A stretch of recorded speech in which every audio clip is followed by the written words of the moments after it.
Words are food for the mind, but as they are only of use in samsara, those working on Dharma talks could find themselves at a loss for words. Being bound to have to use words even for what is empty, for example, might cause doubt as to whether what comes out can be the truth. The Buddha Dharma has survived this, however.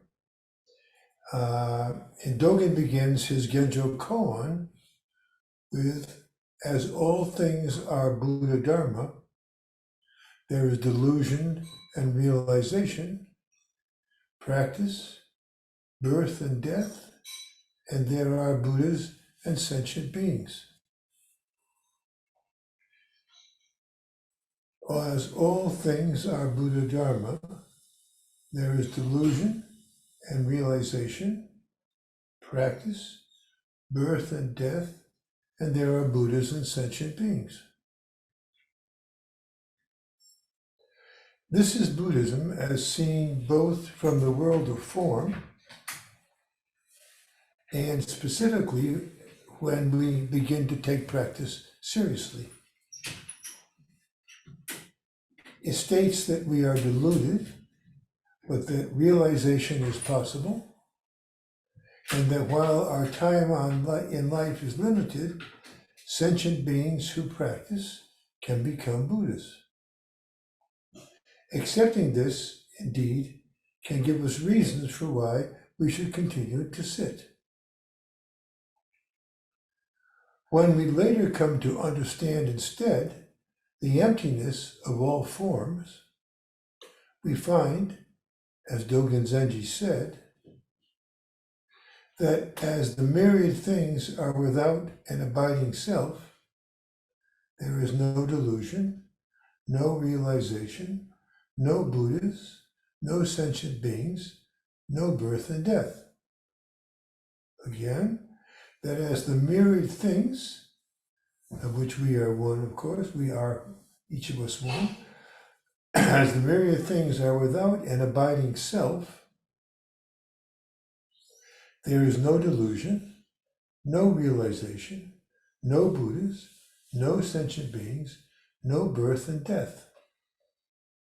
Nothing exists by itself as all things are defined through their relationship to other things and conditions. For instance, if we were born without eyes, as moles are, the word darkness would have no meaning for us, as there would be nothing to compare it with. We couldn't ask, is it dark yet, if nothing had been light before. With everything dependent on everything else in this way, and so without an independent self, it follows that there is no delusion, no realization, no Buddhas, no sentient beings, and no birth and death. That is, nothing being defined in itself, everything is empty of intrinsic nature, including that list. Hashimoto Roshi, who was one of Katagiri Roshi's teachers at Eiheiji, used our experience of food as an analogy for the difference between these forms of form and emptiness. We can appreciate food when it is before us, as well as how it tastes as we are eating it, but we can do neither once it is in our stomachs and being broken down for use in fueling us. We have plenty of words for what is going on for what is going on into us, or what is going into us, but aren't able to differentiate it after that. Our stomach could care less about whether our mouth liked having a cookie. Certainly, what appears after our bodily processes of food, our bodily processing of food has been completed bears no resemblance to food. The difference between form and emptiness, then, is that between using words when thinking of something and not using words when nothing is being thought about. In Shikantaza, just sitting, for example, much more is happening than having thoughts that might come up during it. That's emptiness. Dogen next said, the Buddha's way is, basically, leaping clear of the many and the one. Thus there are birth and death, delusions and realization, sentient beings and Buddhas. Again, the Buddha's way is basically leaping clear of the many and the one. Thus there are birth and death, delusion and realization, sentient beings and Buddhas.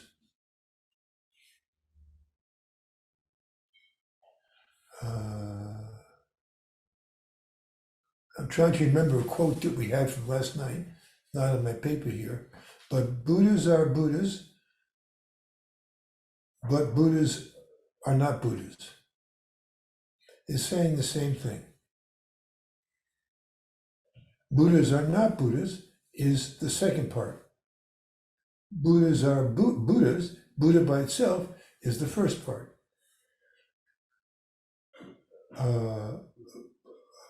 Buddha is the same as this part here. The many in this leaping clear of the many and the one, the many, of course, is form, and the one is emptiness. This leaping clear of the many and the one has the same understanding as that in the 46th koan in the 13th century Chinese gateless gate. In Chinese, Mumongon. Sekito, Master Sekito, now I'm going to quote it, what's in that koan. Master Sekito said, how do you step forward from the top of a 100-foot pole? Another eminent master of old said, even the one who was sitting on top of a 100-foot pole has entered realization, is not yet real. He must step forward from the top of the pole and manifest his whole body throughout the world in the 10 directions.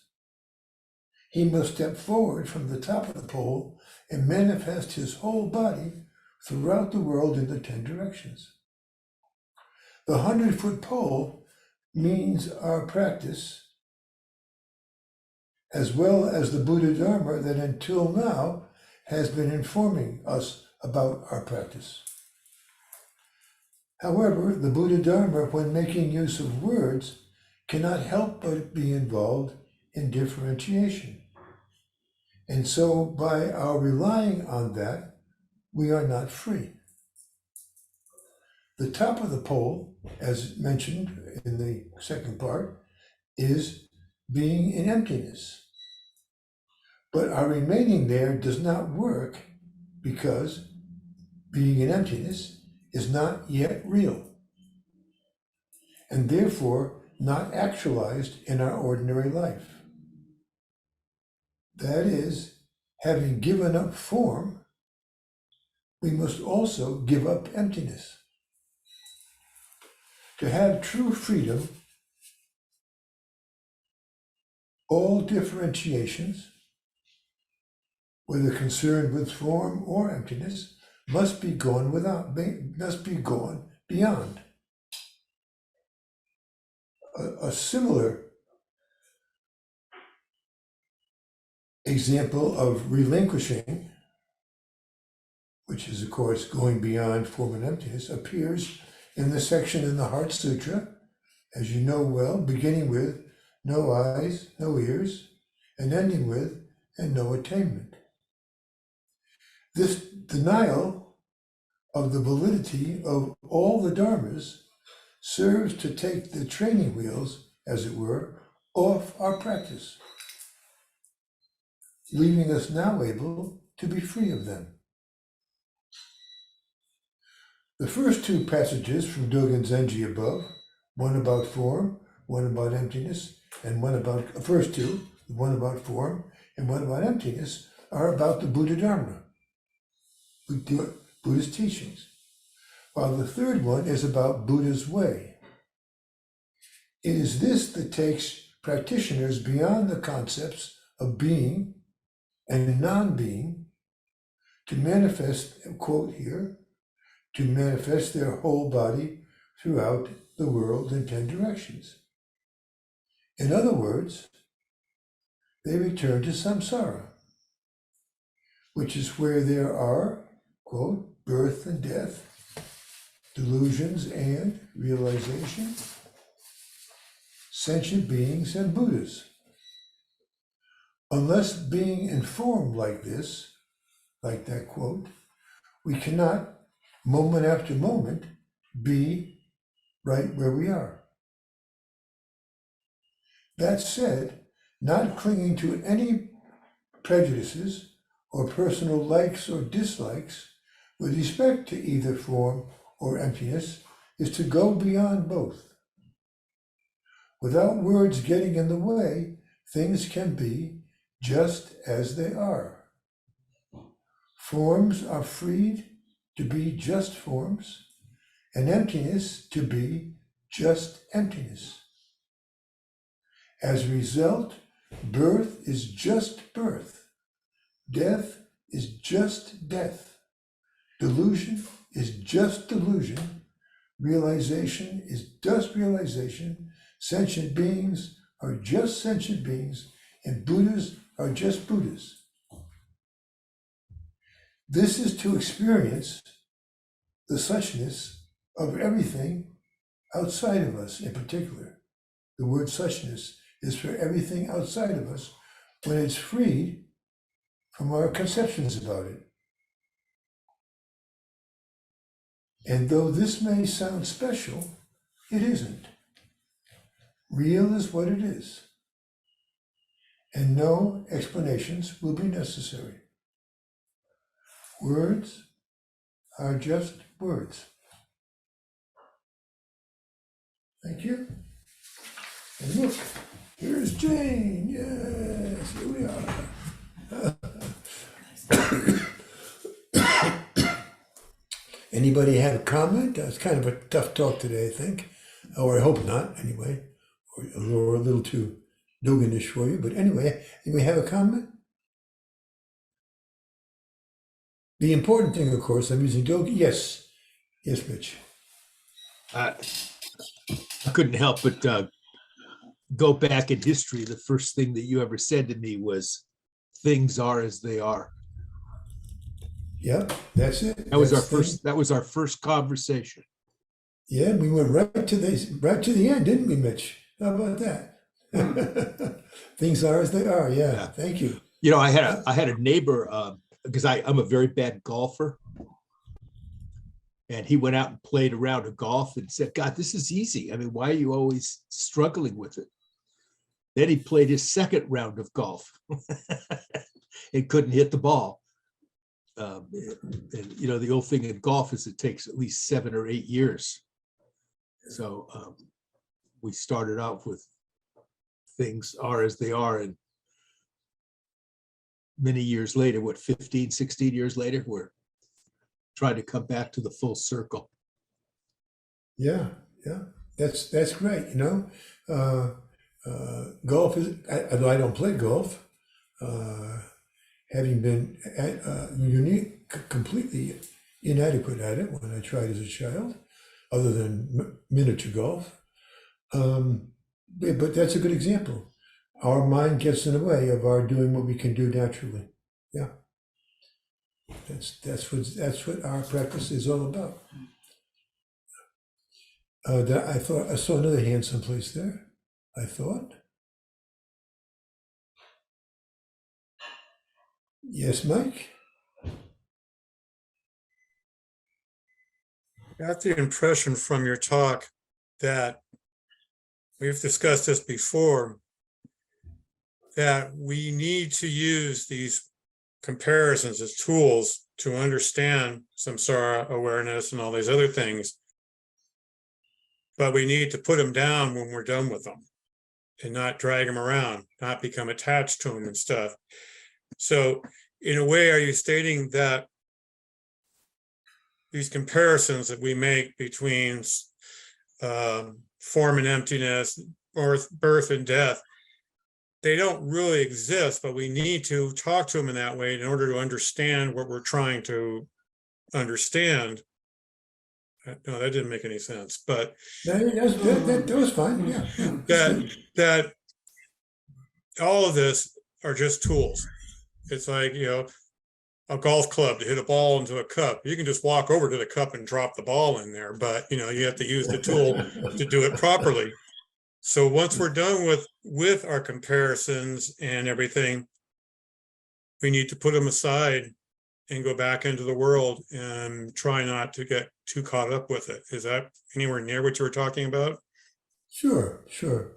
So something else, I just thought I thought of something else,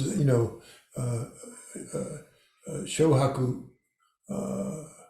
Okamura, whose book we're reading right now, whose interpretation of the rivers and mountains and rivers sutras. His teacher is Uchiyama Roshi, and Uchiyama Roshi said that when we're sleeping, we have no idea what's going on, but we also have no idea what's going on in our liver, in our kidneys. They all work just quite well without our thinking. And that's reality. That's reality. Now, of course, when something happens to some part of our body, then of course we begin thinking about it a lot and trying to do something about it. But in ordinary life, our life is going on all the time, and so much. Look at all the blood that's pumped over our body. Look at all the cells that are. It's and all living things. It's incredible how small thought is actually. But of course, it's very, very important. So when you say thought is very small, thought is also just thought. Yeah. Yes? Oh, yes, yes. Oh, but she was going.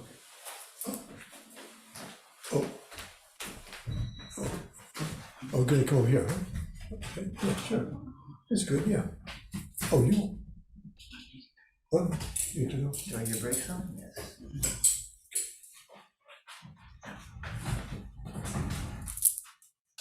Yeah, I'm afraid that you have to leave. Absolutely. And Juliana, is that her name? Yeah, it's not her stroke, she's having a problem with some kind of a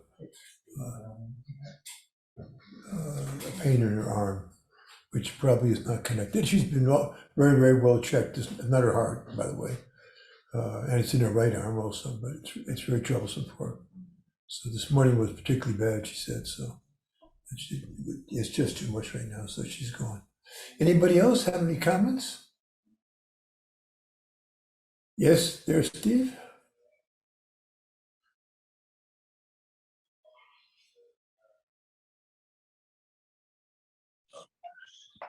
Yeah, I just wanted to make a comment. Thank you for your talk, because it's something that when I think, I kind of ruin things. When I don't think, it's a feeling of emptiness, that things are just the way they're supposed to be. And what I struggle with is not accepting reality the way it is. I always have some thought of how it shouldn't be this way, how things should be that way or the other way. And really, it's kind of messing me up, because that's the way things are. And I know there's times I'll use that word when I get tired of it. All good. It is what it is. things like that. But this really kind of resonated with me, that acceptance of what is the first step for me to stop thinking what it should be. Yeah, And that's a very, very good point. Yeah. yeah, well, and the golf thing, one of the things I realized about that is just in life, I've tried to change this within me, is you think, oh, that was such a good shot, but what a bad bounce I got, blah, blah, blah. And I hold on to that. When in actuality, when I start looking at the breaks that I get out on the golf course, it pretty much evens things out. And that's kind of how life is. It's whatever I can't accept, I hang on to, and it doesn't do me any good. So I hope that makes some sense, because it does me. And Mitch, you're right. When you go out there and don't have a thought, you swing beautifully, you hit the ball nicely. As soon as I start to try to control that situation, that's when I hit the bad shots and make my life miserable. Yeah, or you start worrying about your expectations, and you bring Yes. in your insecurities about you're going to hit the ball wrong. It screws everything up. I got to make this birdie. And that's why we practice. That's why I practice. I'm Because of- worried just trying to because make of that. bogey. Yeah, bogey would be good, yeah. I guess. Anybody else have anything? Yes. Yes, Sandy.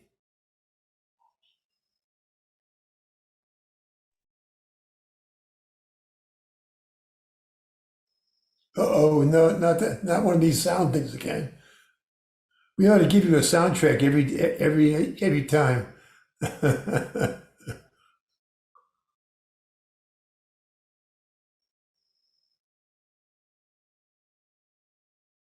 Or maybe you could write down when you finally solve it each time, and write down how you solved it for next time. Sandy, you're still muted. You were not hearing.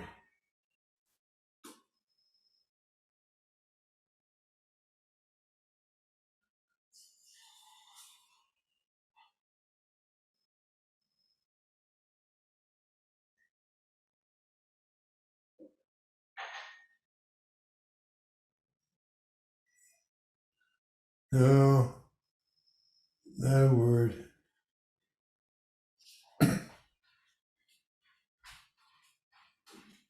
So anyway, Sandy, when you're talking like that, it's really good zazen for us, because we don't have to worry about words. True. Yeah, you're back. There you are. There you are. Laughing does it. Yeah.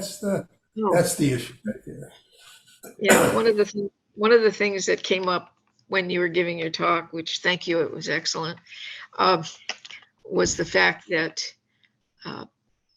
there are times I could be sitting, or I could be outside, I could be anywhere, and when my mind quiets, that's when the feeling comes over me that everything is perfect just the way it is, with all the misery, with all the joy,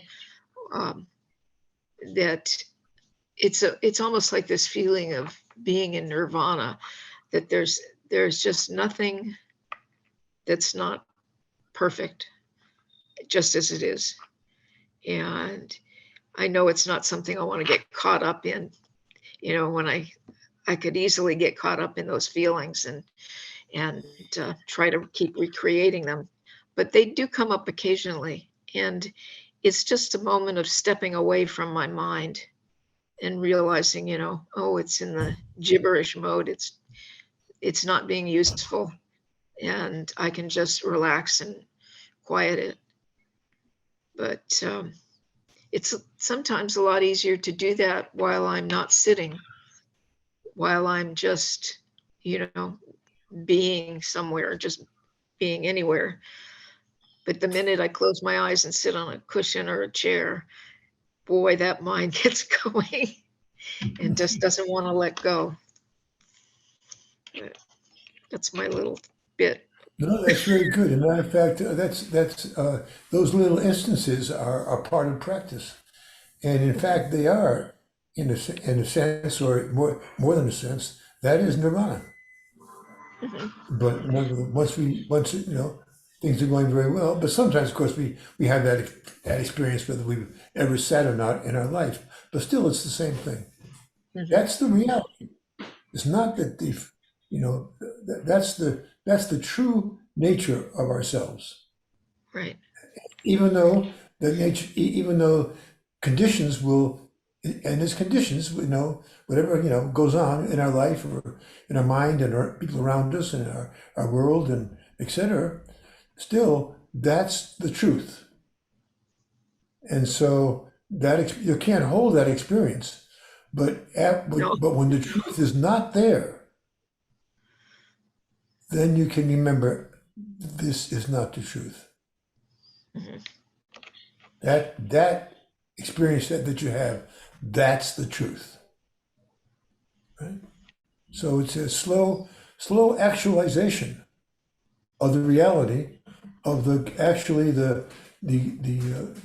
positive nature of reality and of ourselves.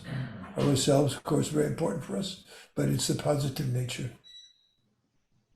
So, but when we think, then of course, positive and negative take relative stances.